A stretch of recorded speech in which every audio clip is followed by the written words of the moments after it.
While the emotional challenges of separation when divorcing certainly present challenges, the act of separating the property you and your spouse accumulated both during and before your marriage presents its own set of challenges.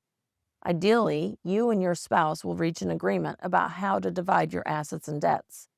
If you cannot agree after negotiations, though, the court will decide how your property, both marital and separate, is divided. In allocating assets and debts, your judge will be guided by well-established principles of Michigan law governing asset division in divorce.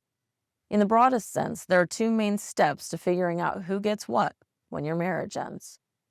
The first step in dividing property and debts in a Michigan divorce is to determine which assets and debts are separate and which are marital. Generally, separate property consists of those assets you or your spouse had at the time you got married, otherwise known as premarital assets, as well as certain types of assets one of you may have obtained during the marriage, such as gifts or inheritances. Similarly, separate debts are obligations that each of you incurred before the marriage or after a separation, or for personal benefit, like individual student loans and credit cards that were used exclusively by one of you. Marital property, on the other hand, consists of almost everything else that one or both of you acquired or earned during the marriage.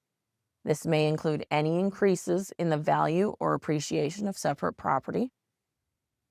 It also may include marital debt, such as obligations incurred during your marriage for your joint benefit, such as a mortgage, car loans, or credit card debt used for family expenses. Unless you and your spouse agree otherwise, your separate property and debts will remain yours and your spouse's will remain theirs after the divorce is finalized. But if you can't agree on how to allocate things, your judge will do so according to the legal principle of equitable distribution. Equitable distribution of marital property and debts does not mean the same thing as equal distribution. While division is often a fairly equal distribution, there is not an automatic outcome of dividing assets and debts 50-50. Instead, Michigan judges will consider several factors when determining how to fairly and equitably distribute a couple's marital assets and debts. Your judge will allocate property and outstanding financial obligations between you and your spouse by evaluating several factors, including the duration of your marriage, the contributions of each spouse to the marriage, and this includes contributions to homemaking and child care services, your respective ages, your respective health, your individual necessities and personal circumstances, your individual earning abilities, your past relations and conduct, and general principles of equity.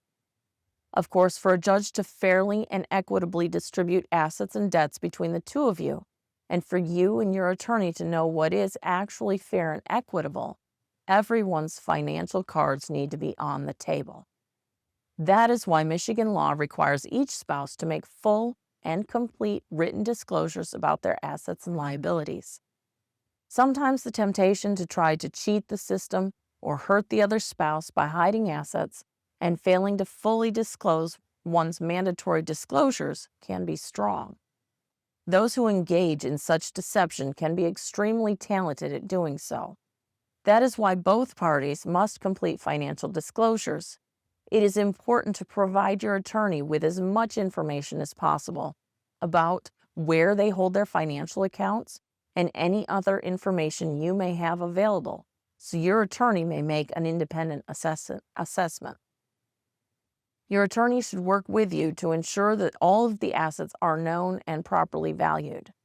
The property and debts you take away from your marriage will play a significant role in how your life moves forward after your divorce.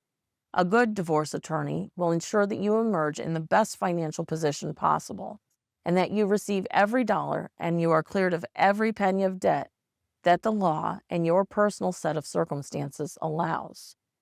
For more information or to answer specific questions about your personal set of circumstances, contact Kreis Enderle to schedule your consultation today.